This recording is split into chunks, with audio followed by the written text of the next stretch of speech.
Guys, welcome back to my channel. நம்ம எல்லாருக்கும் ஒரே ஒரு மைனஸ் பாயிண்ட். என்றைக்கு நம்மளால் நான்வெஜ் சமைக்க முடியாதோ அன்றைக்கி தான் பிரியாணி சாப்பிட்ணும் போல தோணும். அப்படிப்பட்டவங்களுக்கான ரெசிபி தான் இது, தக்காளி பிரியாணி. எப்படி செய்யுதுன்னு பார்க்கலாமா?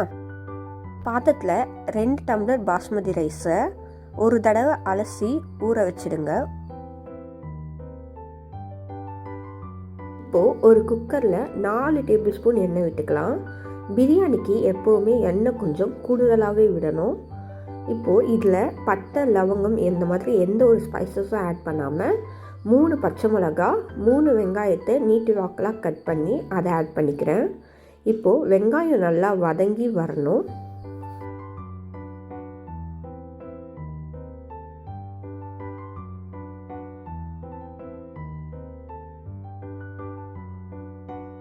இப்போது வீடியோவில் காட்டுற மாதிரி வெங்காயம் நல்லா வதங்கி வந்த உடனே 5 பழுத்த தக்காளியை கட் பண்ணி ஆட் பண்ணிக்கலாம்.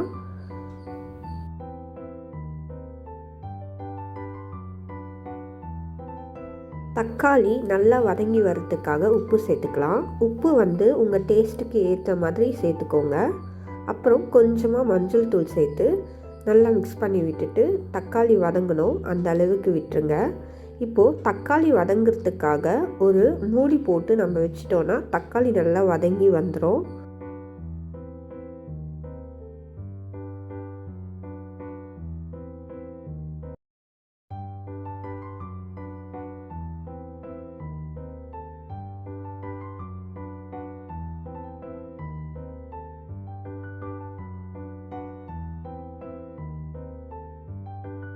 அப்புறம் இதுக்கு இஞ்சி பூண்டு பேஸ்ட்டு அரைச்சி எடுத்துருக்கேன். அதை ஆட் பண்ணிக்கலாம்.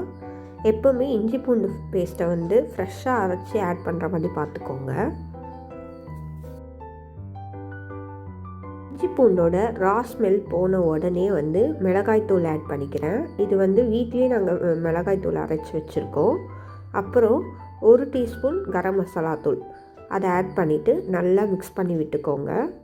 இப்போ இது 2ஓட ரா ஸ்மெல் போன உடனே புதினா, கொத்தமல்லி ஆட் பண்ணி நல்லா மிக்ஸ் பண்ணிக்கோங்க.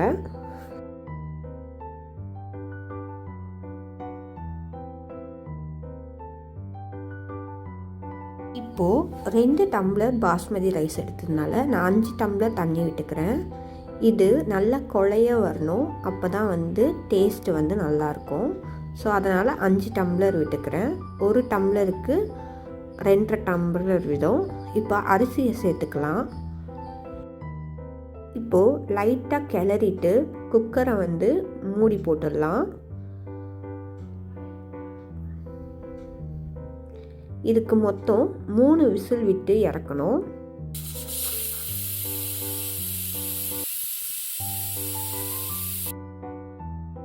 இப்போது ஃபுல் ஸ்ட்ரீம் இறங்கின உடனே குக்கரை ஓப்பன் பண்ணிக்கலாம். குக்கர் ஓப்பன் பண்ணும் போதே வீடு ஃபுல்லாக ஒரே பிரியாணி வாசனையாகவே இருந்தது. அவ்வளோ சூப்பராக இருக்கும். பிரியாணிக்கு ஒரு பக்காவான ரீப்ளேஸ்மெண்ட் இவன். கண்டிப்பாக நீங்கள் ட்ரை பண்ணி பாருங்கள். ரொம்பவே ஈஸியாக சிம்பிளாக செஞ்சிடலாம். உங்களுக்கு நான்வெஜ் சமைக்க முடியாத டைமில் உங்களுக்கு ஒரு பிரியாணி ஒரு டெம்டேஷனை இவன் கண்டிப்பாக அடக்குவான். நீங்கள் வீட்டில் மஸ்ட்டு ட்ரை. நான் கண்டிப்பாக சொல்லுவேன், அவ்வளோ டேஸ்ட்டாக இருக்கும். நீங்கள் ஒரு தடவை சாப்பிட்டு பார்த்துட்டிங்கன்னா அகைன் உங்களுக்கு சாப்பிட்ணும் போலியே இருக்கும் இந்த டிஷ்ஷு. கண்டிப்பாக இவனை வீட்டில் செஞ்சு பார்த்துட்டு எப்படி இருக்குன்னு சொல்லிட்டு கமெண்ட் செக்ஷனில் சொல்லுங்கள். அதுக்கப்புறம் மறக்காமல் எங்களை சப்ஸ்கிரைப் பண்ணி வச்சுக்கோங்க இந்த மாதிரி நியூ ரெசிபீஸ்க்காக. தேங்க்யூ.